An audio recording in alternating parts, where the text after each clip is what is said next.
When we look at the U.S. housing data, the most notable trend recently is that price reductions are definitely on the way up. There are more homes sitting on the market now that didn't get offers at their original list price and have had to reduce their prices than in any recent May. A year and a half ago, when mortgage rates had really jumped in 2022, there were more homes on the market with price cuts than there are now, but that was November. And there are always more price cuts in November than in May, so we may be on track to exceed that level this fall. These are homes that are on the market now who haven't had offers. They cut their prices maybe in June. They get an offer in July for a deal that closes in August. So we can see that these price cuts happening right now are for sales that will complete several months out in the future.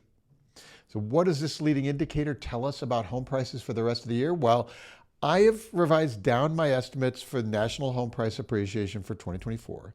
We don't see home prices falling, but the growth sure looks like it has slowed or even stopped. But that's why at Altos Research, we track every home for sale in the country every week. The data so often defies expectations or changes very quickly. We track all the pricing, all the supply and demand, all the sales, all the changes in that data so that you can understand it immediately as it happens. I'm Mike Simonsen. I'm the president of Altos Research, and let's look at the details of the U.S. real estate market for mid-May 2024. It's peak home buying season for buyers and sellers. So let's start today with the price reductions data. So this is the percent of homes on the market that have taken a price cut from their original list price. Price cuts are on the rise nationally. 34.4% of the homes on the market have taken a price cut. That's up 70 basis points from a week ago. Last year at this time, 29.9% of the homes on the market had a price cut, so significantly more now. In this chart, I've highlighted the last 3 years so you can compare. There are two dynamics to note when looking at the price cuts data. First, the total level. How high is the line? The more homes with price reductions, the higher the line. So this is a signal of the organic levels of demand out there. So when I say there are more homes now with price cuts than any recent May, you can see that here. The dark red line is higher than all the other years in May. You can also see that that peak price reductions peak in November before resetting the holidays each year, then the fresh inventory for spring. The second dynamic to watch here is the slope of the line. How many are cutting their prices each week? The slope shows us how fast the market is changing. Look at the light red line from 2022. In May of that year, price cuts were rolling in each week. And we were jumping up and down at the time trying to get home sellers to understand how quickly the market was changing. In September of that year, mortgage rates spiked to 7.5% and price reductions jumped even more. And you can see that in that light red line. So the level and the slope. This year's elevated. More of the homes on the market have taken price cuts than, and the slope is pretty steep, meaning more homes each week are cutting prices because they don't have offers from buyers. So it's not as steep as 2022. The market now is not shifting as quickly from that big growth to the price decline like it did briefly about 18 months ago. So it's not going that quickly, but we can see that there is an upper limit to affordability for home buyers, and sellers should be absolutely aware of this before they list their homes. Price cuts are not evenly distributed across the country. They are not distributed across price points either. The southern states, especially Florida, are dominating the price reductions data now. In these markets, inventory is growing more rapidly than, and other costs like insurance and taxes are up a lot too. So this makes buyers even more price sensitive. Also, it's very interesting to me that the 2022 price cuts happened like in the western boom markets like Phoenix and Boise and Salt Lake City. This year it's Florida and the southern markets where we see those price cuts most heavily. So let's switch to inventory. There are now 578,000 single-family homes unsold on the market. That's up 1.7% for the week and 36% more homes unsold than a year ago, 36% more. Now, in the inventory chart, you can see inventory is growing and will continue to grow over the next few months.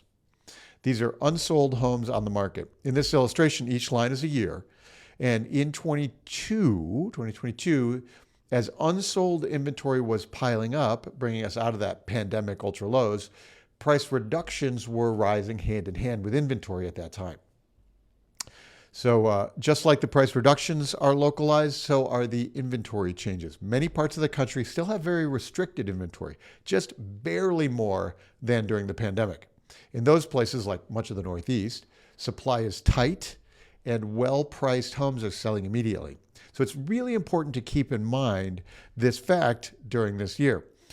It helps us see nationally that nationally we're not like barreling for a home price crash.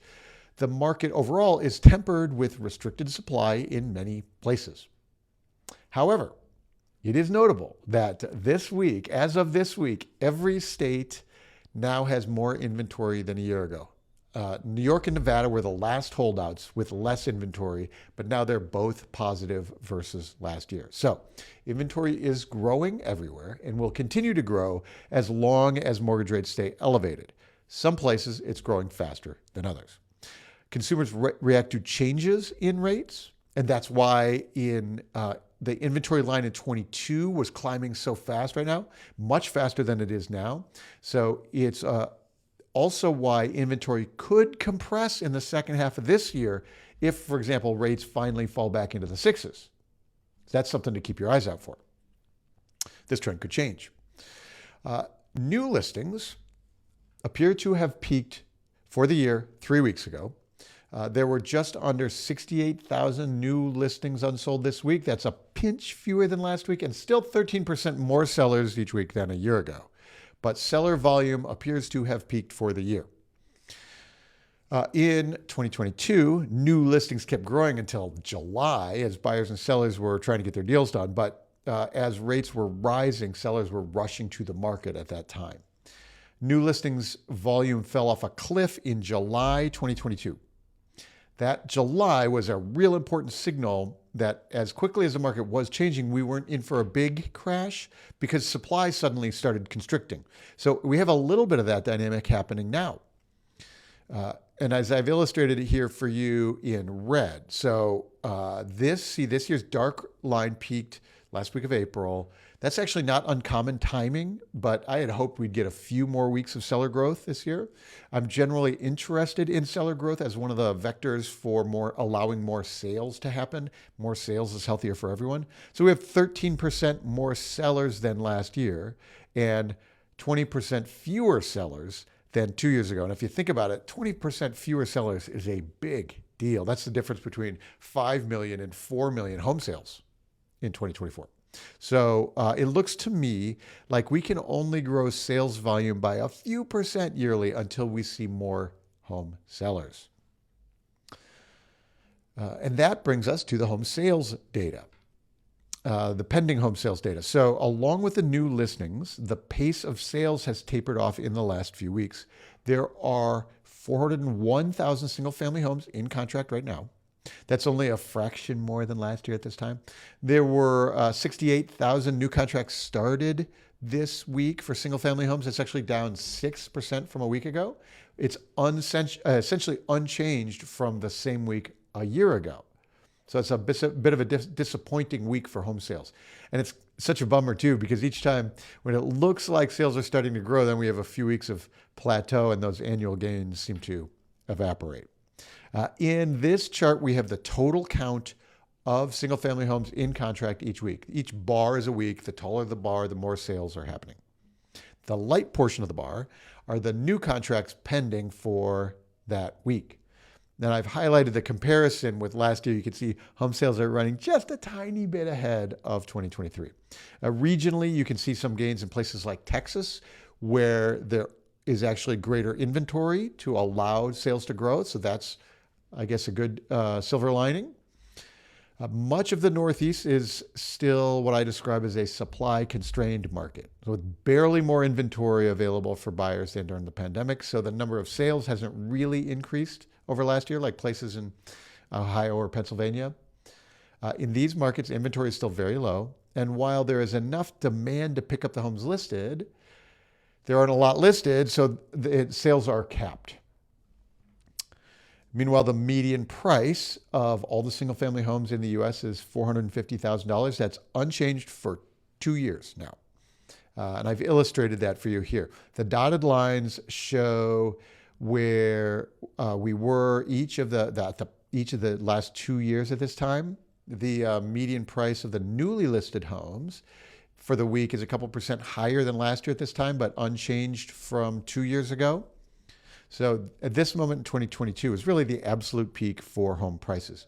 We don't index or seasonally adjust these numbers. We're just simply counting everything. In May, we're almost at the peak of pricing for the year. Home prices peak in June of each year.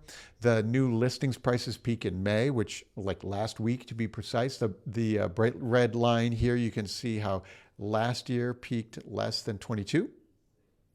Home prices were down year over year at this moment last year. This year, they're up a smidge. Last year, the momentum, though, for the second half of the year was better. So there were fewer price cuts. Inventory was dropping versus the year prior, those kind of things.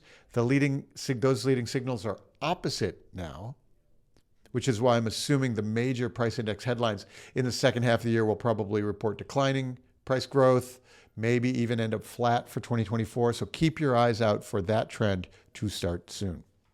And that's why we do this data work each week. The market's trying to grow, but home buyers are obviously sensitive to the cost of money. And if you aren't watching the data each week, you're probably behind the curve.